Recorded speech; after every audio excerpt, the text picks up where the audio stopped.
On the morning of September 11, 2001, 19 men armed with box cutters directed by a man on dialysis in a cave fortress halfway around the world using a satellite phone and a laptop directed the most sophisticated penetration of the most heavily defended airspace in the world, overpowering the passengers and the military combat-trained pilots on 4 commercial aircraft before flying those planes wildly off course for over an hour without being molested by a single fighter interceptor.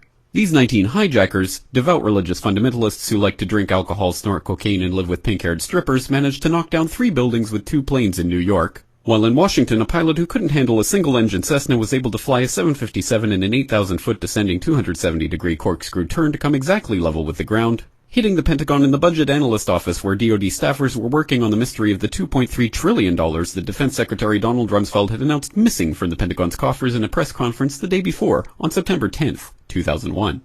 Luckily, the news anchors knew who did it within minutes. Osama bin Laden. The pundits knew within hours. Osama bin Laden. The administration knew within the day. Terrorists who committed these acts and those who harbor them. And the evidence literally fell into the FBI's lap. That a hijacker's passport was found blocks from the World Trade Center crash site, if you can believe that. But for some reason, a bunch of crazy conspiracy theorists demanded an investigation into the greatest attack on American soil in history. That investigation was delayed, underfunded, set up to fail, a conflict of interest, and a cover-up from start to finish. It was based on testimony extracted through torture, the records of which were destroyed. It failed to mention the existence of WTC-7, Able Danger, P-TECH, Sibel Edmonds, OBL and the CIA, and the drills of hijacked aircraft being flown into buildings that were being simulated at the precise same time that those events were actually happening. It was lied to by the Pentagon, the CIA, the Bush administration, and as for Bush and Cheney, well, no one knows what they told it because they testified in secret, off the record, not under oath, and behind closed doors. It didn't bother to look at who funded the attacks because that question is ultimately of little practical significance. Still, the 9/11 Commission did brilliantly answering all of the questions the public had, except most of the victims' family members' questions, and pinned blame on all the people responsible, although no one so much as lost their job, determining the attacks were failure of imagination. Because Nobody in our government, at least, and I don't think the prior government that could envision flying airplanes into buildings. Except the Pentagon, FEMA, NORAD, and the NRO. The DIA destroyed 2.5 terabytes of data on Able Danger, but that's okay because it probably wasn't important. The SEC destroyed their records on the investigation into the insider trading before the attacks, but that's okay because destroying the records of the largest investigation in SEC history is just part of routine record keeping. NIST has classified the data that they used for their model of WTC-7's collapse, but that's okay because knowing how they made their model of the collapse would jeopardize public safety. The FBI has argued that all material related to their investigation of 9/11 should be kept secret from the public, but that's okay because the FBI probably has nothing to hide. This man never existed, nor is anything he had to say worthy of your attention, and if you say otherwise, you are a paranoid conspiracy theorist and deserve to be shunned by all of humanity.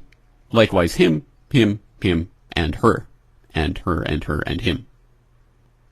Osama bin Laden lived in a cave fortress in the hills of Afghanistan, but somehow got away. Then he was hiding out in Tora Bora, but somehow got away.